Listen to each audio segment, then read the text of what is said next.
Kebelakangan ini, kes buli semakin meningkat di sekolah. Apa itu kes buli?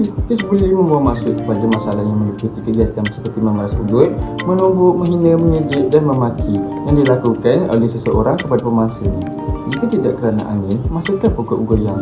Oleh itu, pasti terdapat punca daripada berlakunya masalah kes buli ini.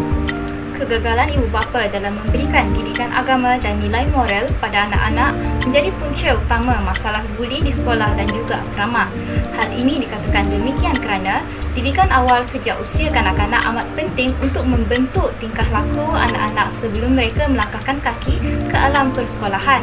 Tambahan pula, perhatian yang kurang daripada ibu bapa ini menyebabkan pelajar bertindak untuk menjadi pembudi kerana mereka ingin mendapatkan perhatian daripada orang di sekeliling sekaligus untuk menunjukkan rasa tidak puas hati mereka. Anak-anak yang merasa terabai dan dahagakan kasih sayang daripada ibu bapa ini memilih untuk menyalurkan rasa tidak puas hati mereka kepada pelajar yang dilihat lebih lemah. Menyambung hujah yang disampaikan oleh pembentang sebelum ini, faktor yang turut menyebabkan masalah buli berlaku juga disebabkan oleh pengaruh persekitaran. Menurut responden kami, pengaruh persekitaran dapat meliputi pengaruh rakan sebaya dan juga pengaruh media sosial. Seiring dengan perkembangan teknologi masa kini, remaja ataupun pelajar lebih terdedah dengan media sosial kerana akses kepada media sosial atau media massa semakin mudah. Filem yang menunjukkan tindakan agresif dari dalam dan luar negara dapat mempengaruhi remaja kerana mereka masih dalam proses mencari jati diri serta berubah. Misalnya, mereka mempraktikkan tingkah laku tersebut kepada kawan-kawan mereka di sekolah. Seterusnya, buli juga berpunca daripada pengaruh rakan sebaya. Pelajar yang tersalah memilih rakan untuk bergaul terpengaruh dengan tindakan yang dilakukan oleh rakan mereka. Mereka membuli pelajar yang lemah agar terlihat kuat dan berkuasa. Oleh itu, menjaga pergaulan dan akses media massa sangat penting untuk melindungi diri daripada terdedah dengan pengaruh anasir-anasir negatif. Seterusnya, saya akan menerangkan faktor kurang penghayatan agama seorang pelajar. Dalam erti kata lain, budaya membuli, saling menyakiti dan menganiaya sesama individu sebenarnya adalah cerminan kepincangan hati, akidah dan takwa dalam diri mereka.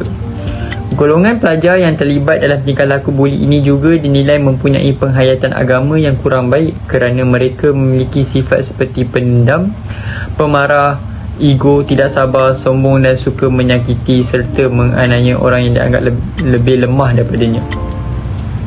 Antara punca-punca kurang penghayatan dalam agama ialah kurang didikan agama daripada ibu bapa. Ibu bapa kini kurang memberi didikan yang secukupnya kepada anak-anak walaupun mereka menyedari bahawa didikan agama yang sempurna dapat dijadikan pedoman hidup. Hal ini kerana kesibukan kerjaya yang dihadapi oleh ibu bapa juga menjadi halangan untuk mendidik anak-anak mengenai ilmu agama selain menghadkan masa untuk mencurahkan kasih sayang bersama anak-anak mereka. Baiklah, saya akan meneruskan pertanyaan berkaitan kesan buli. Kesan yang pertama adalah tekanan emosi. Berdasarkan hasil temu bual yang kami jalankan, kami mendapati bahawa buli mendatangkan kesan kepada emosi dan mental pelajar, sama ada mangsa buli dan ataupun pembuli. Baiklah, menurut Cikgu Rosita binti Rosli, beliau menyatakan bahawa pelajar yang menjadi mangsa buli tidak berani hadir ke sekolah, secara tidak langsung meningkatkan kes ponteng sekolah. Selain itu, mereka juga kehilangan fokus di dalam bilik darjah kerana jika mereka sekelas dengan pembuli. Manakala menurut Cikgu Fitrizan, beliau menjelaskan bahawa pembuli turut mengalami ketidakstabilan mental dan emosi kerana mereka tidak mampu mengawal diri mereka, terutama sifat barang yang mereka miliki. Seterusnya, menurut Muhammad Razimi Hussein, mereka juga mungkin mengalami gangguan personaliti seperti antisosial kepada golongan yang merasa tidak bersalah jika mereka melakukan kesilapan. Tekanan emosi dan mental yang mereka hadapi semakin bertambah apabila mereka melakukan buli. Namun begitu, mereka tetap berasa takut akan hukuman ataupun tindakan yang dilakukan jika tertangkap oleh pihak sekolah. Oleh itu, mereka bersangka dengan melakukan buli, mereka dapat melampiaskan emosi dan meredakan tekanan emosi yang mereka miliki. Namun begitu, sebaliknya, menambahkan lagi tekanan emosi dan mental mereka. Sekian daripada saya, terima kasih. Seterusnya, kehidupan sosial terjejas. Menurut Cikgu Fitrizan bin Azizan, masalah buli juga turut mendatangkan kesan kepada kehidupan sosial mangsa dan pemangsa buli.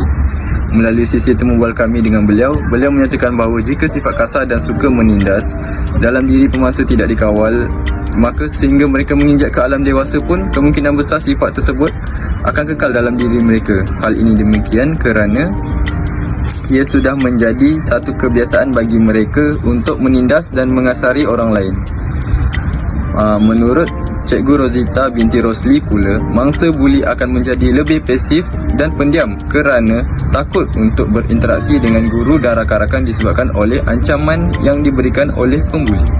Hal ini secara tidak langsung mendorong kepada penurunan nilai akademik mereka kerana mereka kehilangan semangat untuk belajar disebabkan oleh tiada interaksi dengan guru-guru dan rakan-rakan.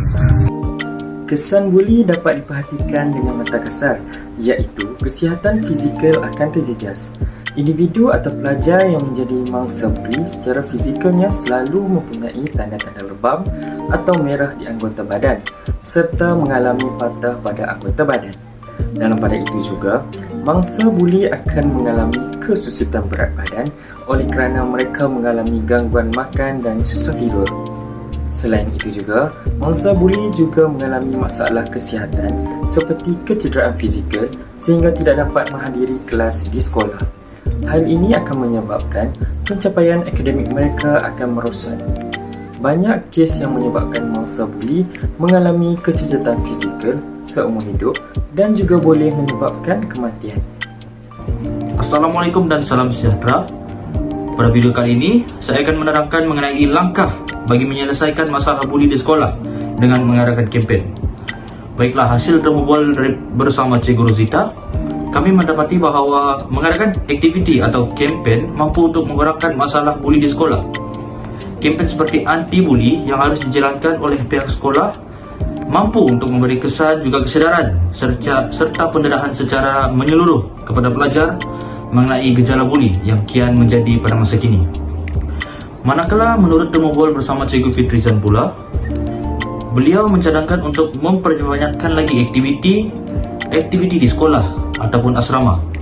Hal ini kerana ianya dilakukan agar para pembuli tidak mempunyai masa terluang yang cukup banyak untuk menindas pelajar lain oleh kerana jadual aktiviti yang padat. Langkah yang seterusnya adalah peranan ibu bapa sangat penting dalam mengurangkan masalah buli dalam kalangan pelajar di sekolah. Pendidikan moral serta agama perlu diberikan atau diterapkan oleh ibu bapa sejak pelajar masih kecil lagi.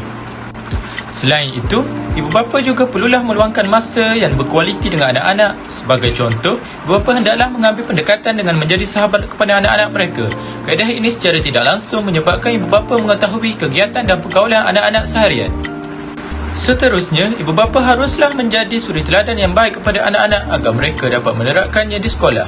Hal ini demikian kerana anak-anak yang berusia setahun jagung memang mudah mencontohi sebarang bentuk pelakuan orang yang lebih dewasa daripadanya.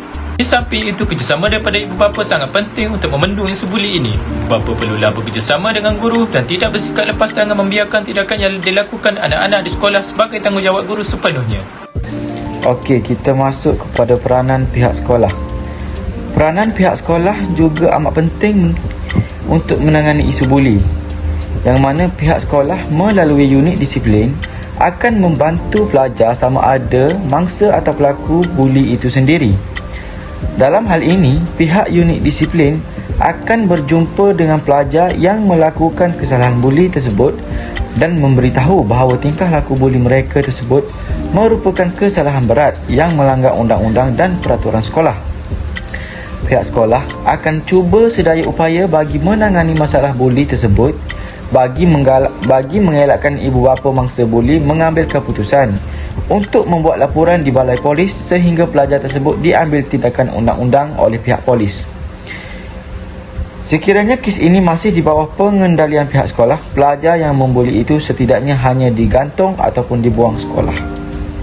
Sekian, terima kasih.